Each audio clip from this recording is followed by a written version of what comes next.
안녕하세요. 김서준 호스트입니다. 우리 동네 스터디에 참여해주셔서 감사합니다. 이타 서울 호스트들의 제로 웨스트 다이어리 두 번째 이야기, 다이어트, 탄소 배출 감소, 건강, 모두 지킬 수 있는 지중해식 식단에 대해서 이야기를 해보려고 합니다. 요즘 날씨 뉴스를 보면 미세먼지 나쁘다는 소리를 쉽게 들을 수 있고, 실제로 뿌연 하늘을 다들 많이 보셨을 거라 생각합니다. 그러나 미세먼지가 안 좋은 날임에도 불구하고 한강공원이나 동네 주변 공원을 가면 많은 사람들이 웃고 떠들며 음식을 미세먼지와 같이 먹고 있습니다. 이렇듯 미세먼지가 나쁜 날이 많아지는 상황에서 미세먼지를 대수롭지 않게 생각하는 사람들이 많아지고 있습니다. 그렇다면 미세먼지 원인은 무엇일까요? 미세먼지는 자연적 혹은 인공적인 요인으로 유발되지만 인공적으로 발생하는 것이 대부분입니다. 석유나 석탄의 연소, 건축자재, 먼지, 발전소, 배출물, 농약이나 산림 발재 등 인간이 기술 발전을 위해 스스로 오염시키는 활동 등에서 비롯되고 미세먼지는 모두 대기 오염원에 기여하면서 장기적으로는 인간의 건강을 손상시킵니다. 정리하자면 미세먼지는 인간이 기술의 발전과 편리함을 얻은 대신 생겨난 후천적 대기 오염이죠. 산업화 시대 이전의 사람들은 깨끗한 하늘을 많이 보았을 거라 생각합니다. 그러다가 저는 문득 이런 생각이 들었습니다. 만약에 지금처럼 우리가 탄소를 배출한다면 우리의 후손들은 북극이 없어지는 게 당연하고 지금의 미세먼지처럼 열대야가 밥 먹듯이 일어나는 시대가 오는 게 아닌가라는 생각입니다. 봄하고 가을은 미세먼지가 가득하고 여름은 길어지면서 열대야가 엄청나게 자주 반복되는 정말 생각도 하기 싫은 세상입니다. 이를 방지하기 위해서는 모든 사람들, 아니, 일단 저부터 노력을 해야겠다고 생각을 했습니다. 그렇게 탄소 배출에 대해서 알아보던 중 식품이 차지하는 탄소 배출량이 가장 크다는 정보를 봤습니다. 보시는 것과 같이 전체 탄소 배출 중 식품이 무려 26%를 차지하고 있고요.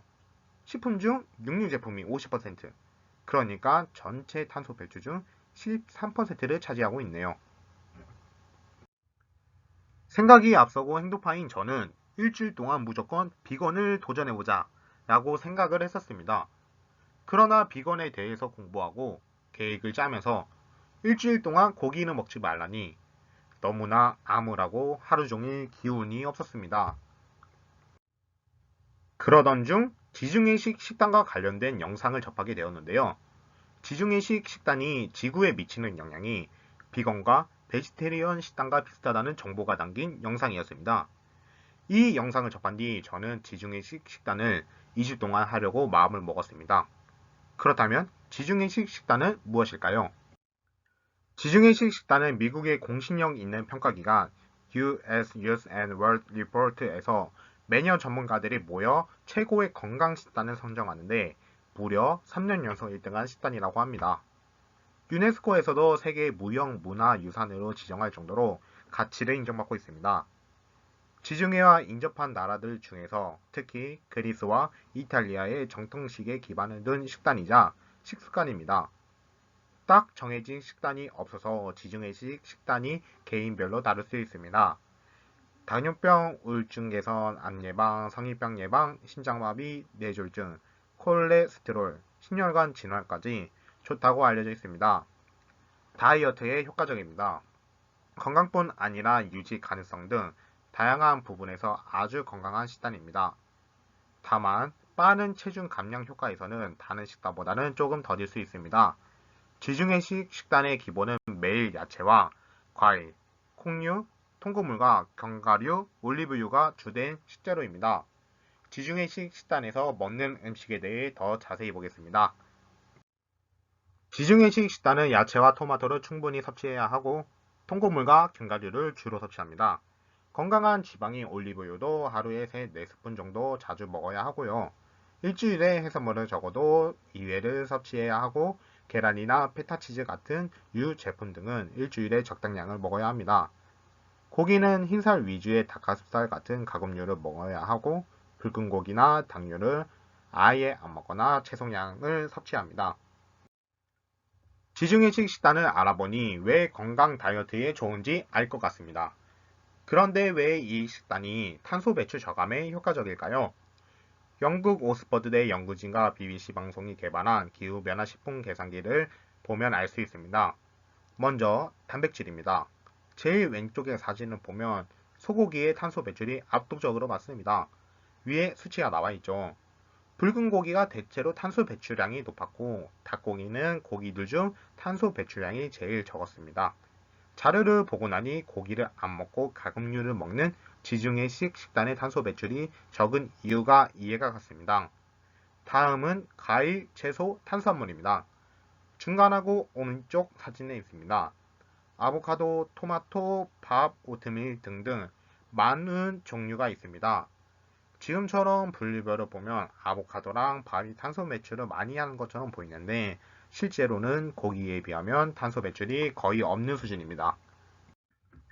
이렇게 저는 지중해식 식단에 대해서 완벽하게 알아본 후 다이어트, 탄소 배출 감소, 건강 증진의 목표를 가지고 지중해식 식단과 목표 달성을 도와줄 운동을 하기로 결심하고 바로 장을 보러 갔습니다. 장을 본 식품입니다.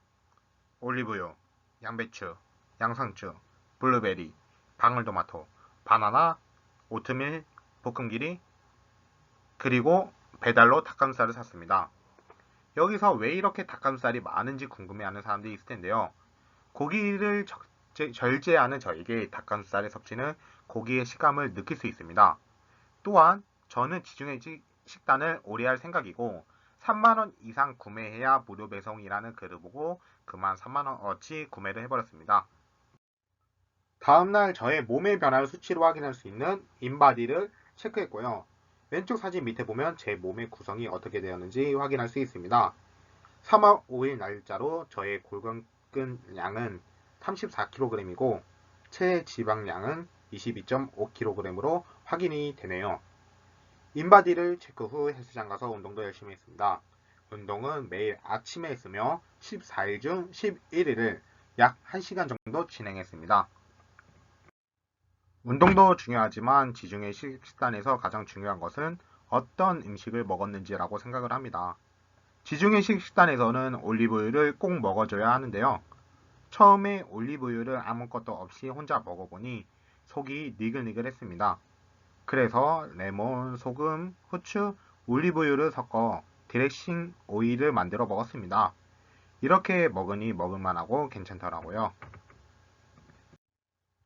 아침에는 드레싱 오일을 샐러드에 뿌려서 먹었고요. 건강한 단백질 섭취를 위해 계란과 닭가슴살을 같이 먹었습니다. 점심에는 밥 반 공기에다가 나물을 고정으로 먹었고 두부나 계란 생선을 통해 단백질을 같이 섭취했습니다.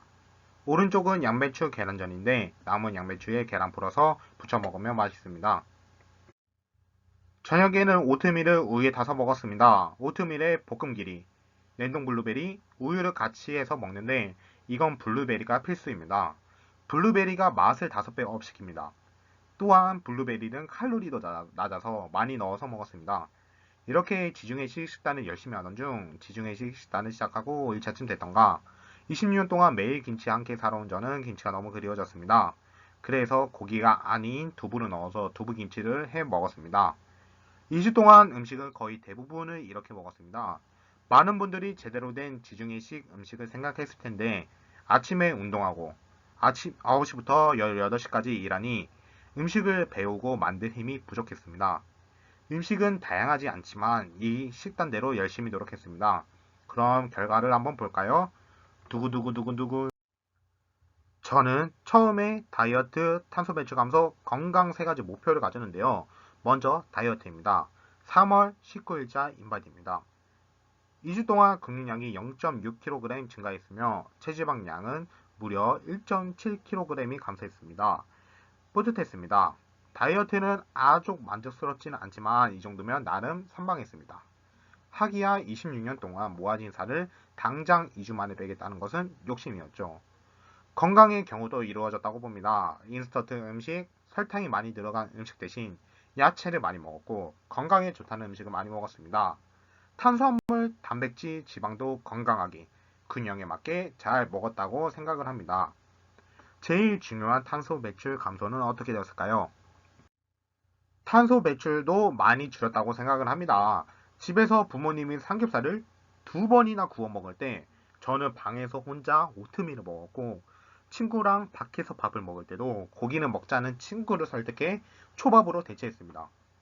닭고기를 매일 100g씩 먹기는 했지만 사람의 식습관을 한 번에 확 바꾸기는 쉽지 않은 일, 고기를 대체할 음식이 필요했습니다. 이 정도면 나름 만족스럽게 이루어졌다고 봅니다. 탄소를 줄이기 위해 차를 아예 안 타거나 나무를 심거나 태양광 패널 설치하는 것은 힘들 수 있습니다. 만약 그러면 좋지만 모든 사람들, 내가 매일 먹는 음식의 식단이 조금씩만 바꿔줘도 엄청난 탄소 감소 효과가 있다고 합니다. 처음부터 고기를 아예 먹지 않겠다. 처음부터 제대로 된 비건을 시작해보겠다. 하는 것은 힘들 수 있습니다. 그러나 조금씩 점점 줄인다면 어떨까요?